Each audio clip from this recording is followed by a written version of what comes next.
सभी प्यारे बच्चों को नमस्कार। तो प्यारे बच्चों, मैं हाजिर हूँ आज आपकी 10वीं कक्षा की व्याकरण को लेकर। और व्याकरण में जो हमें पढ़ना है प्यारे बच्चों, वो स्क्रीन पर है आपके, रचना के आधार पर वाक्य भेद।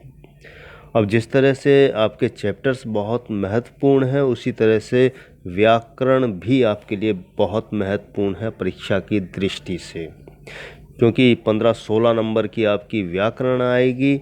तो जो बेहद ज़रूरी है उस पर हम बात कर लेते हैं। बहुत सरल और आसान है, कोशिश करूँगा कि आपको आसान तरीके से समझ में आ जाए। तो शुरू करते हैं प्यारे बच्चों, रचना के आधार पर वाक्य भेद। जब हम ये शुरू करते हैं तो हमें सबसे पहले समझना होगा कि वाक्य क्या होता है। तो सबसे पहले हम वाक्य की परिभाषा जान लेते हैं प्यारे बच्चों। वाक्य शब्दों या पदों के सार्थक समूह को वाक्य कहते हैं।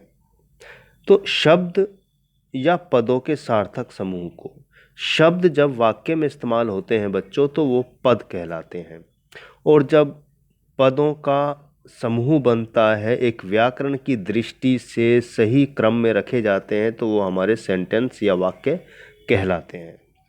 अब इसमें एक उद्देश्य और एक विधेय होता है। ये दोनों वाक्य के अंग हैं। दो बातें हैं। ऑब्जेक्टिव टाइप के क्वेश्चन में आपको पूछा जा सकता है कि उद्देश्य या विधेय क्या होता है। तो ये दोनों वाक्य के अंग हैं। अब जहाँ एग्जाम्पल दे रखा है कि अमित रोटी खाता है, तो यहाँ बात हो रही है अमित की। तो अमित यानी जो सब्जेक्ट है, जो कर्ता है, वो हमारा उद्देश्य कहलाएगा, और इसके अलावा जो हिस्सा बचता है, रोटी खाता है, ये हमारा विधेय कहलाएगा। तो इस वाक्य में अमित उद्देश्य है और रोटी खाता है विधेय होता है। तो जो सब्जेक्ट है या कर्ता है, उसको छोड़कर जो बाकी हिस्सा है वो हमारा विधेय कहलाता है। अब उद्देश्य को समझ लेते हैं। वाक्य में जिसके बारे में कहा जाता है उसे उद्देश्य कहते हैं। अब जैसे अमित रोटी खाता है तो अमित के बारे में कहा जा रहा है, तो अमित यहाँ पर उद्देश्य है, और इसके अलावा जो हिस्सा बचता है वो हमारा विधेय कहलाता है। वाक्य में उद्देश्य के बारे में जो कहा जाता है उसे विधेय कहा जाता है। एक उद्देश्य यानी जिसके बारे में बात हो रही है, और विधेय जिसके बारे में बताया जा रहा है। जैसे शिक्षक छात्रों को पढ़ा रहे हैं, इस वाक्य में शिक्षक उद्देश्य है और छात्रों को पढ़ा रहे हैं ये विधेय है। बहुत सरल और आसान है। हमें ये पहचान कर लेनी है कि इसमें उद्देश्य यानी सब्जेक्ट कौन है, कर्ता कौन है, वो हमारा उद्देश्य कहलाएगा। इसके अलावा जो हिस्सा बचता है वो हमारा विधेय कहलाएगा। प्यारे बच्चों, यहाँ वाक्य के दो आधार हैं, एक अर्थ के आधार पर, एक रचना के आधार पर। अर्थ के आधार पर आपने 9वीं यानी 9th क्लास में पढ़ा होगा, और 10th क्लास के सिलेबस में आपका लगा हुआ है रचना के आधार पर वाक्य भेद। तो हमें रचना के आधार पर वाक्य भेद पढ़ने हैं। एक आपकी समझ के लिए बता दूं, जो हमारे अर्थ के आधार पर वाक्य भेद हैं, बहुत जैसे सरल वाक्य है, यानी कि जिसे आप सिंपल सेंटेंस कहते हैं। क्वेश्चन यानी कि इंटरोगेटिव कहते हैं, यानी प्रश्नवाचक है, संदेहवाचक है, संकेतवाचक है, आज्ञावाचक है। ये हमारे अर्थ के आधार पर वाक्य भेद है। अब आज हमें रचना के आधार पर वाक्य भेद पढ़ना है, जो आपके सिलेबस में भी है, पाठ्यक्रम में है। तो रचना के आधार पर वाक्य के भेद। तो रचना का अर्थ होता है बनावट। जब रचना के आधार पर वाक्य परिवर्तन किया जाता है तब उसकी बनावट में सिर्फ परिवर्तन होता है, उसके अर्थ में किसी प्रकार का कोई परिवर्तन नहीं होता है। तो कुल मिला के ये है कि रचना के आधार पर जो हमने परिभाषा जानी कि रचना का मतलब होता है बनावट, और केवल उसके बनावट में परिवर्तन होता है, उसके मूल ढांचे या मूल अर्थ में परिवर्तन नहीं होता है। ये हम एग्जाम्पल के माध्यम से समझ पाएंगे। तो रचना के आधार पर 3 भेद होते हैं: सरल वाक्य, संयुक्त वाक्य और मिश्र वाक्य। तो आइए जानते हैं सरल, संयुक्त और मिश्र वाक्य क्या होते हैं। तो हमें ये बात दिमाग में रख लेनी चाहिए, रचना के आधार पर 3 भेद हैं: सरल वाक्य, संयुक्त वाक्य और मिश्र वाक्य। सबसे पहले हमारा सरल वाक्य है प्यारे बच्चों। इसकी परिभाषा समझ लेते हैं कि जिस वाक्य में एक उद्देश्य यानी कर्ता, जिसे आप अंग्रेजी में सब्जेक्ट कहते हैं, और एक विधेय यानी क्रिया, वर्ब होता है, उसे सरल वाक्य या साधारण वाक्य कहते हैं। तो यानी कि एक सब्जेक्ट होता है और एक वर्ब होती है, वो हमारा सिंपल सेंटेंस या सरल वाक्य होता है। तो इसमें ज़्यादा कन्फ्यूज़न नहीं है, इसमें ज़्यादा सोचने की भी ज़रूरत नहीं है। जो साधारण वाक्य है जिसमें एक सब्जेक्ट है, एक क्रिया है, वो हमारा सरल या साधारण वाक्य होता है। एग्जाम्पल के माध्यम से हम समझ लेते हैं प्यारे बच्चों। राम ने रावण को मारा। अगर आपने कारक पढ़े हैं तो और आसान हो जाता है समझना। तो क्योंकि हमें व्याकरण को समझने के लिए उसकी बेसिक्स की जानकारी होनी चाहिए प्यारे बच्चों। संज्ञा है, सर्वनाम है, क्रिया है, विशेषण है, क्रिया विशेषण है, कारक है, अव्यय है, ये सब की जानकारी होगी तो व्याकरण को समझने में ज़्यादा आसानी होती है। तो राम ने रावण को मारा, तो राम यहाँ पर उद्देश्य है यानी कर्ता है, और बाकी का हिस्सा हमारा विधेय है कि रावण को मारा यानी रावण को मारने की क्रिया। तो एक ही क्रिया है। आशा अच्छा गाती है, तो आशा यहाँ पर उद्देश्य है, अच्छा गाती है विधेय है, एक ही क्रिया हो रही है। तो परिश्रमी बालक यहाँ उद्देश्य है, सफल होते हैं यहाँ विधेय है। बिजली चमकती है, पानी बरसा। तो इस तरह से सरल वाक्य में एक उद्देश्य सब्जेक्ट और एक विधेय यानी एक क्रिया होती है, वो हमारा सरल वाक्य होता है। अब दूसरे नंबर पे जो है वो संयुक्त वाक्य है प्यारे बच्चों, कि जिस वाक्य में दो या दो से अधिक वाक्य यानी उपवाक्य, समुच्चय बोधक शब्द, संयोजक शब्द द्वारा परस्पर जुड़े हों उसे संयुक्त वाक्य कहते हैं। यानी दो वाक्यों को जोड़ने वाला एक शब्द होता है, उससे हमें पता लगता है कि दो शब्दों के बीच में एक पुल का काम करने वाला शब्द है जो दोनों वाक्यों को जोड़ देता है। उदाहरण के माध्यम से हम समझते हैं कि रमेश ने काम किया और वह अपने घर चला गया। अब यहाँ दो वाक्य हैं कि रमेश ने काम किया, वह अपने घर चला गया। अब इन दोनों को जोड़ने का काम कर रहा है और दोनों के बीच में संबंध है कि रमेश ने काम किया तब वह अपने घर गया। दूसरा है वह चला तो था परंतु रास्ते से लौट गया। अब यहाँ पर परंतु इनको जोड़ रहा है। राहुल विद्यालय जाता है और मन लगाकर पढ़ता है। तो दो वाक्य के बीच में और, वह सुबह गया और शाम को लौट आया, यहाँ पे भी और, उसने बहुत परिश्रम किया किंतु सफलता नहीं मिली।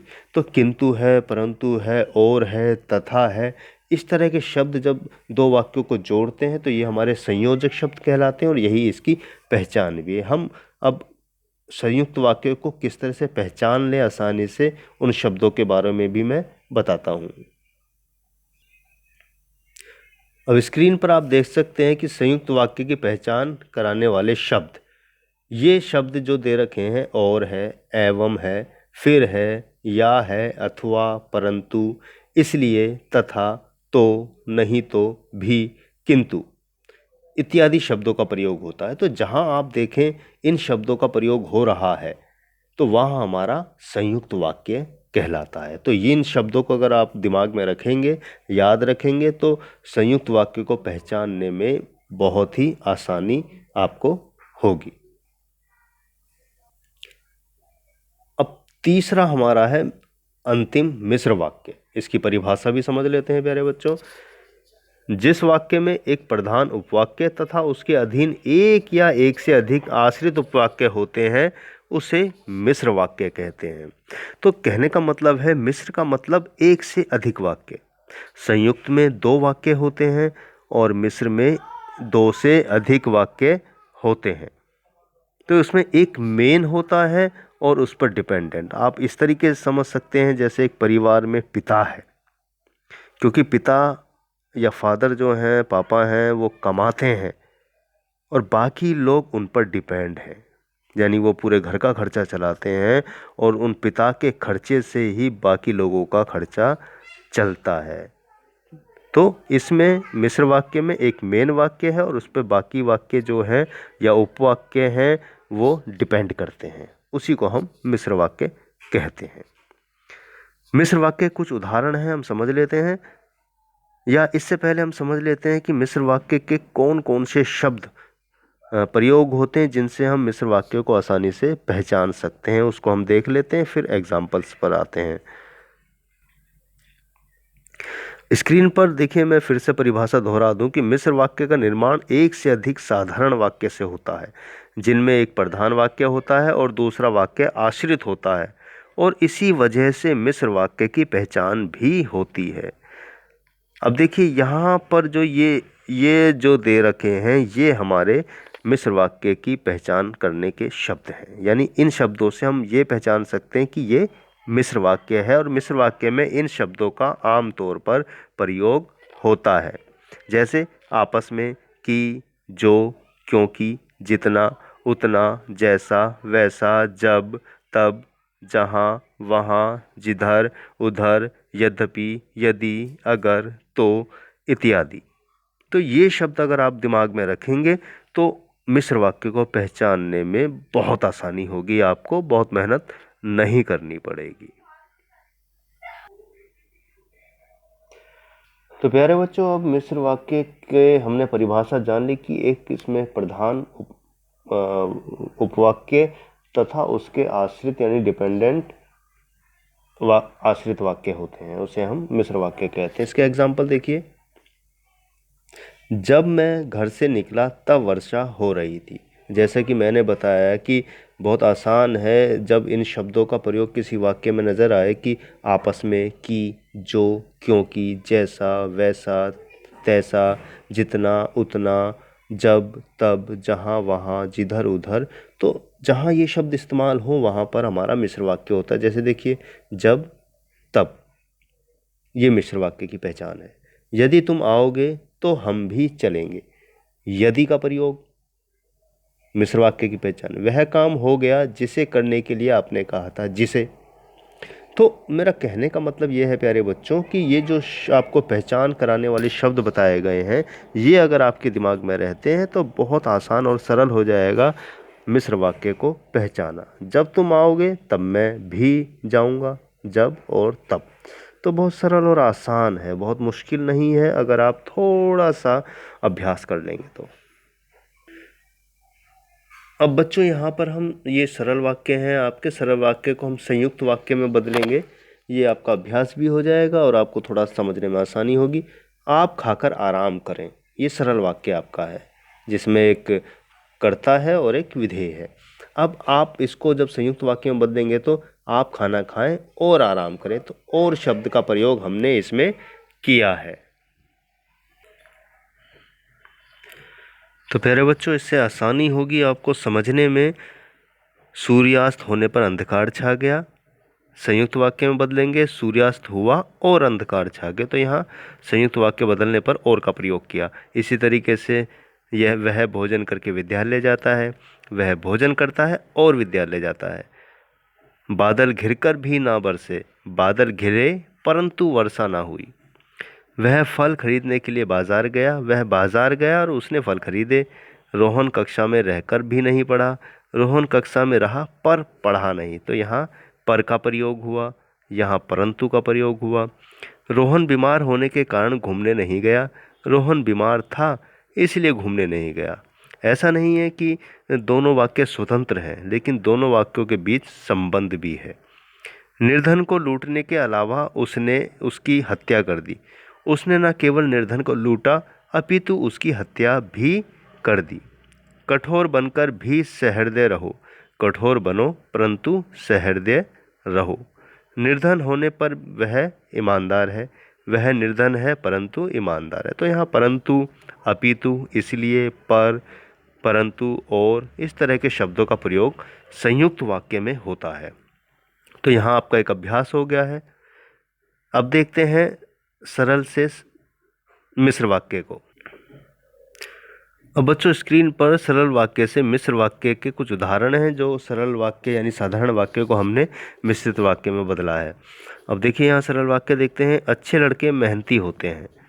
इसको जब हम मिश्र में बदलेंगे तो कैसे बदला जाएगा? जो लड़के मेहनती होते हैं वे अच्छे होते हैं।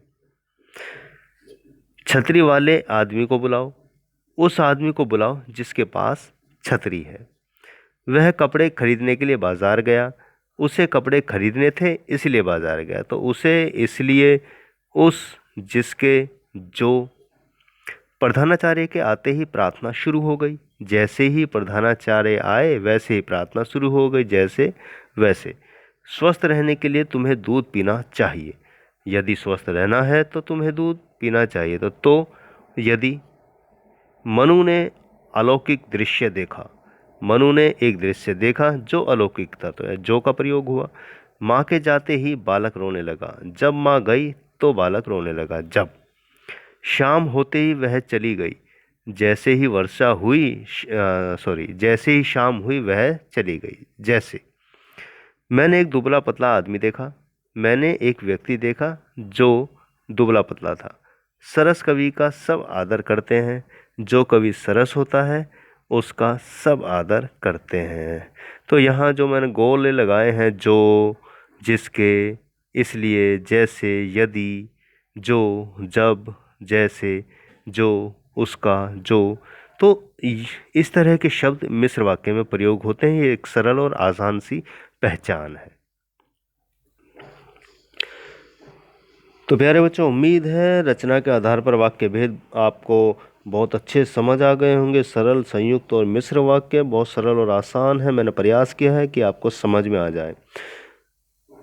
तो प्यारे बच्चों, अगला जो वीडियो होगा हमारा जो फर्स्ट टर्म में आपका एग्ज़ाम है, क्योंकि आपके जो फर्स्ट टर्म का एग्ज़ाम है वो ऑब्जेक्टिव यानी बहुविकल्पी प्रश्नोत्तर होंगे।